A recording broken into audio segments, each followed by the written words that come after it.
Bom, e agora aqui na Jovem Pan a gente recebe nos estúdios o ministro do Meio Ambiente, Ricardo Salles, justamente para falar sobre essa acusação, sobre favorecimento a madeireiros. Ministro, mais uma vez, muito obrigado por estar aqui conosco. Bom dia. Bom dia, é um prazer estar com vocês novamente. Ministro, primeiro, como é que o senhor rebate essas declarações e isso o senhor acha que pode dar mais munição para integrantes de partidos, na Câmara principalmente, que tentam abrir uma CPI para investigar o senhor? Bom, essa matéria é absurda, né? E é absurda também porque baseada nessa notícia crime, outra absurda, outra coisa sem fundamento, feita pelo delegado Saraiva no último dia em que estava no cargo de superintendente do Amazonas. Essa história precisa ser contada de maneira muito direta, exatamente da forma como eu estou aqui, porque é vergonhosa. Da mesma maneira que ele alude e faz essas insinuações e joga na imprensa, solta a matéria nessa revista para tentar criar fatos que não existem, eu também poderia dizer que ele é muito ligado à ex-ministra Marina Silva e muito mais do que efetivamente um delegado, é um militante, né, político lá dentro daquela operação. Mas eu tenho me mantido bastante contido em relação a esses fatos, porque o que consta naquela notícia crime é mentira de ponta a ponta. E essa matéria da revista Isto É, né, uma revista que nós sabemos que não tem praticamente nenhuma credibilidade já há muito tempo, é justamente uma estratégia dessa visão de criar fatos que não existem. O que houve lá em Brasília? Uma reunião com 4 senadores, deputados federais, secretário executivo do Ministério da Justiça, portanto, o chefe hierárquico do delegado da Polícia Federal, o chefe do Departamento de Meio Ambiente da Polícia Federal, estavam na reunião de Brasília que foi pedida para ouvir os madeireiros, que naquela altura estavam há cerca de 100, 110 dias com a sua carga apreendida e não conseguiam sequer apresentar a defesa. Não eram recebidos, não foram intimados, não foram ouvidos. E eles foram à Secretaria de Governo, aí então o ministro Ramos, para pedir a ele que ajudasse. Os senadores foram lá, senador Jorginho Melo, Zequinha Marinho, Jorginho Melo de Santa Catarina, porque esses empresários que estavam no Pará, na verdade são pessoas de 30 a 40 anos que estão no Pará, mas são originalmente de Santa Catarina, Jorginho Melo, Zequinha Marinho, Messias de Jesus, Telmário Mota, quer dizer, 4 senadores. Estava na reunião o presidente da FUNAI, a presidente da Comissão de Meio Ambiente da Câmara dos Deputados, presidente do IBAMA, procurador-geral de Justiça, procurador-geral do Estado de Roraima. Quer dizer, como é que uma reunião dessa é algo fora da institucionalidade? Aí, nesta reunião, com a presença dos chefes do Saraiva, porque o secretário executivo do Ministério da Justiça, número 2 do Ministério da Justiça, é chefe do delegado indiretamente. Combinou-se das 2 viagens para o Pará. As 2 viagens foram para conhecer o que estava acontecendo de fato e depois a segunda viagem marcada com a Polícia Federal e ambas na presença do Dr. Rubens Lopes da Silva, chefe do Departamento de Meio Ambiente da Polícia Federal. As viagens foram ao Pará justamente combinadas com o ministro da Justiça, combinadas, aliás, com senadores junto, foram lá para que eles pudessem finalmente apresentar seus documentos. Qual foi a nossa posição? Aqui não se entrava, naquele momento e nem agora, se é legal ou se é ilegal, simplesmente que precisa ser dada uma resposta. É preciso se analisar os documentos e não deixar uma carga apreendida por 100, 120, 140 dias, para que lá na frente, se eventualmente for ilegal, nem destinação do material apreendido é possível dar. E se ela for legal, pior ainda, porque aí terão dado prejuízo às pessoas, desempregado na região, eventualmente por uma decisão que tardou. Então, qual foi a nossa posição? De que 2 coisas, apenas 2 coisas, de que os documentos apresentados precisariam ser analisados, em que pese tenham presunção de legalidade, porque são documentos que foram expedidos por órgãos públicos, pode até ser verificado depois que eram ilegais, mas precisa analisar. E segundo, precisa analisar rapidamente. Até hoje não há uma conclusão do inquérito, o que mostra a tentativa de procrastinação, né? De demorar em ter uma situação como essa, que foi a alegação que foi levada a nós. Ministro Ricardo Salles, aqui nos estúdios da Jovem Pan. Agora a pergunta é de Paulo Figueiredo. Paulo. Ministro, bom dia. A gente que acompanha os jornais está vendo que o senhor está sendo, sem dúvida nenhuma, vítima de uma campanha para ser removido do Ministério. Eu vi essa mesma campanha com outros ministros, principalmente os ministros mais alinhados à direita, e eu agora estou vendo claramente com o senhor. Estou vendo reportagens de jornais, ONGs unidas, todo mundo centrando, inclusive comunidade internacional, todo mundo centrando a artilharia para te tirar do Ministério. Primeira pergunta. O senhor vai aguentar? Segunda é, quem está por trás dessa campanha. Paulo, vou dizer uma coisa a você. Eu aguento porque eu sei que eu não fiz nada errado. Aliás, eu não faço nada errado. As pessoas podem não concordar com as minhas opiniões, mas esses que não concordem podem votar à vontade. Vota no Haddad, vota em quem quiser. Vota no poste da esquerda. Agora, o governo do presidente Bolsonaro, de direita, conservador, liberal, foi eleito pela maioria da população brasileira e segue obedecendo à risca todos os preceitos democráticos, todos os preceitos institucionais do país. Nós temos uma visão muito firme acerca da importância da legalidade, da ampla defesa, do contraditório, de tudo aquilo que é necessário num Estado democrático do direito. E não será meia dúzia de radicais, né, infiltrados em quaisquer instituições que seja, ou a esquerda, ou os petistas que roubaram esse país durante 10, 15 anos, roubaram fundo de pensão, roubaram estatais, fizeram todos os escândalos possíveis e imaginários que vão apontar o dedo para o nosso governo. Esse é um governo que, passado 2 anos e meio, não tem um único escândalo de corrupção. E essa palhaçada que é essa matéria da revista e essas acusações desse delegado são uma tentativa ridícula de criar algum fato para me atingir, com isso atingir o presidente da República. Só que como eu não devo nada e não fiz nada errado, tenho absoluta consciência daquilo que eu fiz e faço como ministro do Meio Ambiente, eu posso olhar na cara das pessoas, como estou fazendo aqui, e dizer o que eu quiser. Não devo nada para vagabundo nenhum. Bom, ministro, agora a pergunta é de Diogo Schelp. Diogo. Ministro, bom dia. Ministro, o que motiva um ministro do Meio Ambiente ir até o Amazonas em 2 ocasiões para apontar supostos erros na atuação da Polícia Federal num episódio de fiscalização de exploração ilegal de madeira? A atuação, quer dizer, a função do ministro do Meio Ambiente não seria de reforçar, de endossar e de defender a atuação das autoridades que fazem esse tipo de fiscalização, e não cabe à própria empresa fazer a sua defesa junto à justiça?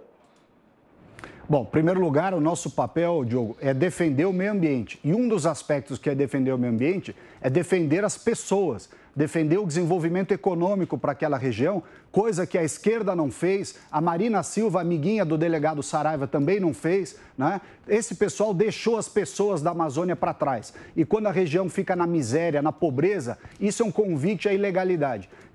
E é o que eu disse na minha entrevista à Folha de São Paulo, antes da notícia crime, que ele apresentou no último dia que estava lá, porque está buscando holofote, aliás, não para de dar entrevista em tudo quanto é lugar, está na cara que ele fez isso midiaticamente, não é?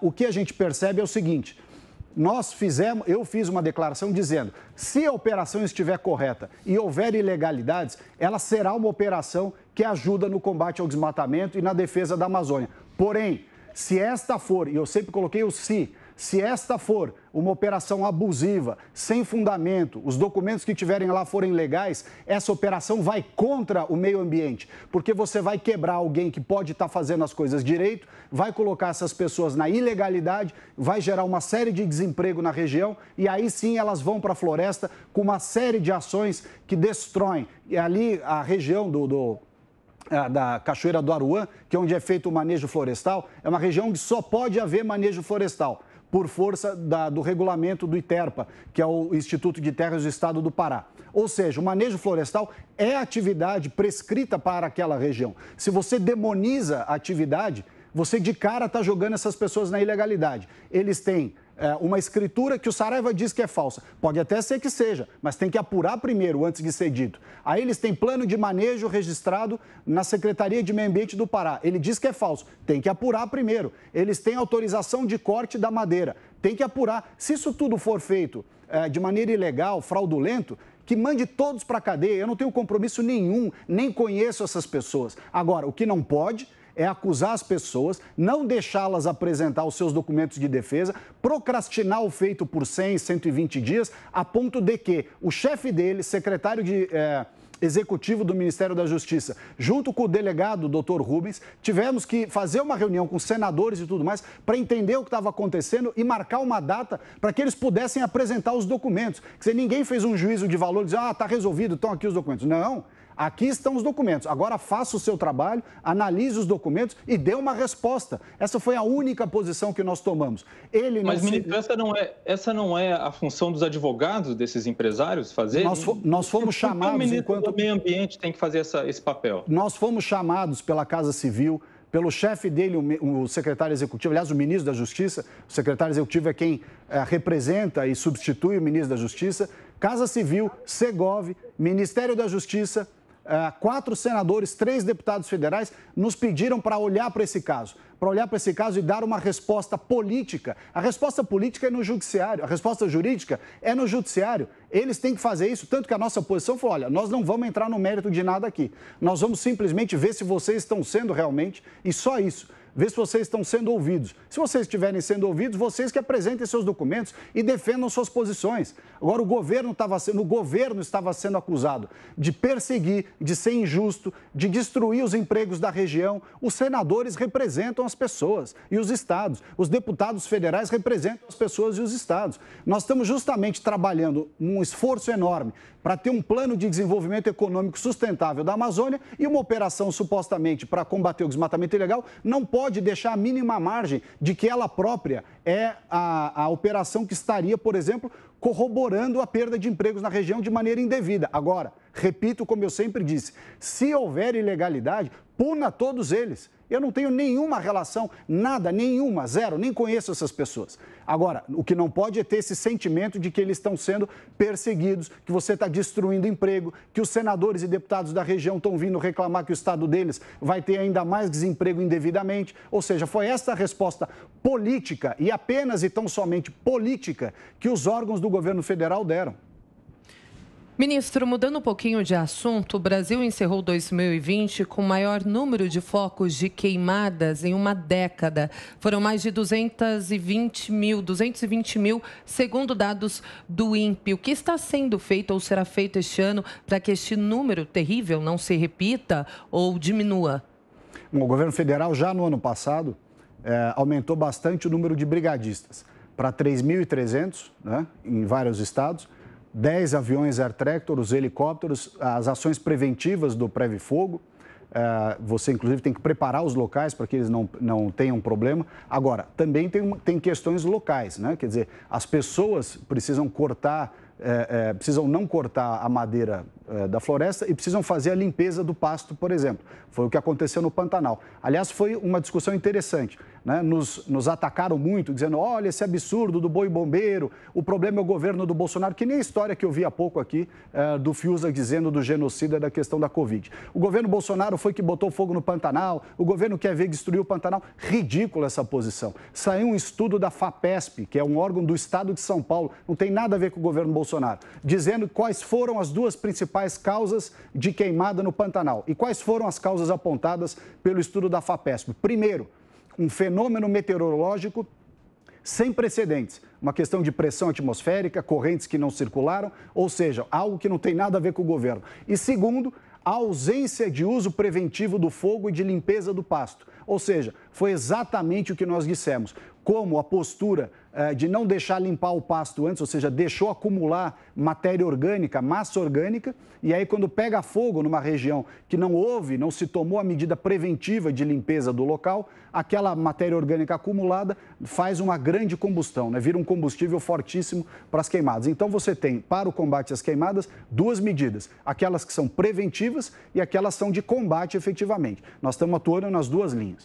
Ministro, é importante falar sobre a cúpula do clima da semana passada, as metas que foram apresentadas pelo presidente Jair Bolsonaro. Claro que houve muita crítica e eu pergunto, como que é possível tirar essas metas do papel efetivamente? Bom, o governo se comprometeu ao fim do desmatamento ilegal até 2030. Para isso é preciso implementar os 5 pilares que nós estamos dizendo desde o começo do governo. A regularização fundiária, fundamental. Segundo, pagamento pelos serviços ambientais, você remunerar quem faz as coisas direito.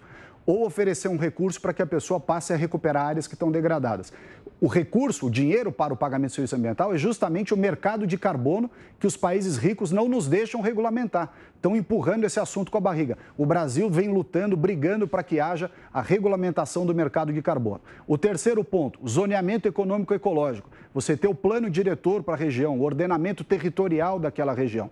Quarto lugar, tirar do papel a bioeconomia, né? Esse pessoal fala muito da bioeconomia, não tiraram do papel. E por que não tiraram do papel? Porque não gostam de setor privado. Distribuíram dinheiro para tudo quanto foi projeto, pesquisa, um monte de coisa, mas o setor privado não foi atraído na medida necessária. E o quinto pilar é o comando e controle. Muito bem, são as pré-condições para você ter o fim do desmatamento ilegal. Meta 2030 pode antecipar. Como você antecipa isso? Se houver finalmente o cumprimento das promessas feitas já há 15 anos, de 15 anos para cá, de recursos internacionais. E por que esse recurso é tão importante e é justo, é correto? O Brasil, por exemplo, é só 3% das emissões do planeta. Os Estados Unidos é 15%, a Europa é 14%, a China é 30%, a Índia é 7%, a Rússia é 5%, o Brasil é 3%. E nós, mesmo assim, estamos sendo chamados a participar de uma emissão de gases de efeito estufa na atmosfera que nós não participamos historicamente e mesmo no valor presente somos só 3%. E nós estamos participando de um problema que eles criaram e continuam agravando através da queima de combustíveis fósseis. Mesmo assim, o Brasil participa. Portanto, se a gente participa de um problema, resolver um problema que eles criaram e eles agravam, nós também gostaríamos de ter a participação deles para nos ajudar no combate ao desmatamento ilegal, que tem duas vertentes.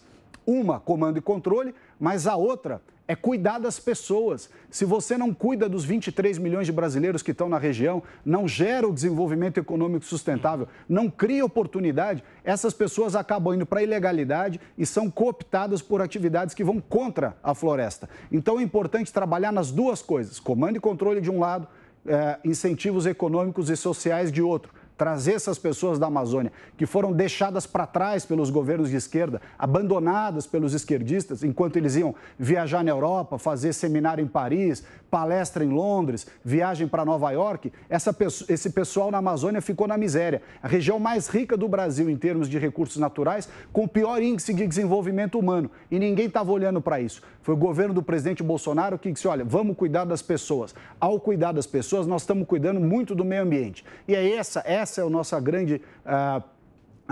grande desafio. As metas colocadas, assumidas pelo presidente Bolsonaro na sua fala, na cúpula do clima, refletem exatamente isso.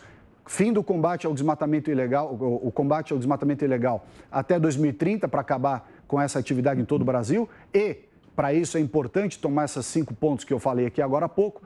A nossa redução em 37% de emissões em 2025, aliás, mais do que os Estados Unidos. Os Estados Unidos que fizeram o evento anunciaram que em 2025 eles terão reduzido 27%. A nossa é 37%. Em 2030, eles estão se comprometendo com 50%. Bom, se nós conseguirmos, e estamos fazendo todo o esforço para isso, acabar com o desmatamento ilegal no Brasil, teremos alcançado também 50% de redução das emissões, igual ao que os Estados Unidos se comprometeu. E mais, a neutralidade climática para 2050, igual a vários países ricos do planeta. Agora, tudo isso envolve recursos e esforços. O Brasil tem créditos do Protocolo de Quioto de 2005, que até hoje não foram quitados, tem aquela promessa de 100 bilhões de dólares do Acordo de Paris anual, até hoje não fluiu. Tem 133 bilhões de dólares decorrente dos nossos 7,8 bilhões de toneladas do artigo 5º, REDD+, que até hoje não foram pagos. Ou seja, nós temos créditos de vários tipos, de várias naturezas e que até hoje seguem sendo frustrados. O Brasil, sim, pode dizer que tem uma questão de confiança com relação aos países ricos, que seguem há 15 anos prometendo recursos para os países em desenvolvimento, dentre eles o Brasil, e essa questão dos recursos vem sendo postergada, adiada, né? E ninguém fala nada, como se só o Brasil fosse o país que precisa fazer um esforço unilateral. Não é verdade. Ministro, nosso tempo já está se esgotando, mas ainda há espaço para uma pergunta de cada um dos comentaristas. Paulo Figueiredo. Ministro, isso que o senhor está falando é por um motivo muito simples. Toda pauta supostamente ambiental é uma pauta política de esquerda. Não tem absolutamente nada a ver com o meio ambiente. Quando a gente desce para os fatos, a gente vê que são todos factóides. Então, o Brasil pode se comprometer com o que for, pode atingir as metas que forem, a comunidade internacional vai continuar sentando pau, a imprensa vai continuar sentando pau, as ONGs vão continuar sentando pau, o pessoal de Hollywood vai continuar sentando pau. Pergunta é, como é que se resolve isso? Como é que o Brasil, que tem um presidente que é de direita, um ministro do meio ambiente que segue a política de direita do presidente, que foi eleito para o povo para cumprir essa política, como é que se resolve isso? Como é que se concilia essa agenda ambiental real com a pauta política de esquerda internacional?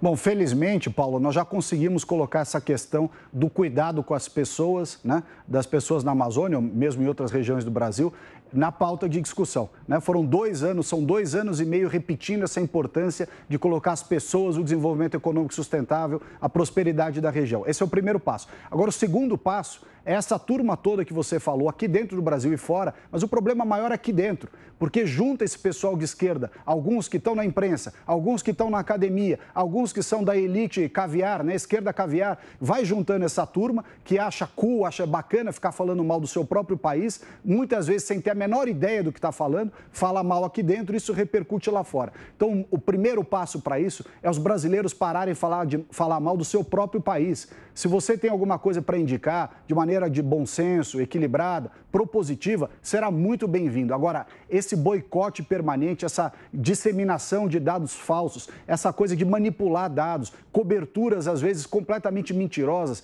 né? Isso é uma vergonha. E a sociedade brasileira percebe isso e não é à toa que a credibilidade desse tipo de coisa está ficando lá embaixo.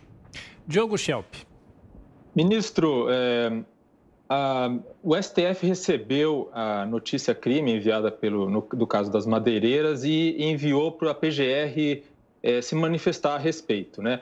Antes da PGR se manifestar a respeito junto ao STF, o senhor terá a oportunidade de esclarecer esses fatos junto à Procuradoria-Geral? Claro, evidentemente.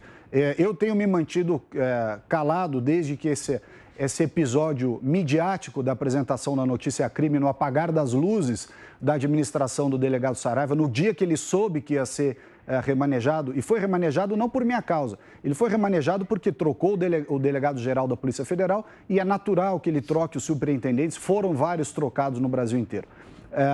Ele, quando viu que ia deixar a superintendência, entrou com a notícia-crime e soltou na imprensa. E vem dando entrevista uma atrás da outra. Eu me mantive quieto até agora, mas agora que a notícia-crime foi remetida à Procuradoria-Geral da República, eu vou apresentar as minhas razões e eu tenho certeza que elas têm bastante fundamento, elas respondem a todas essas ilações, absurdos, mentiras que têm sido veiculadas por ele e claramente como retaliação, claramente como um posicionamento político. Isso vai ser respondido nos autos e eu tenho certeza que a resposta é bastante consistente.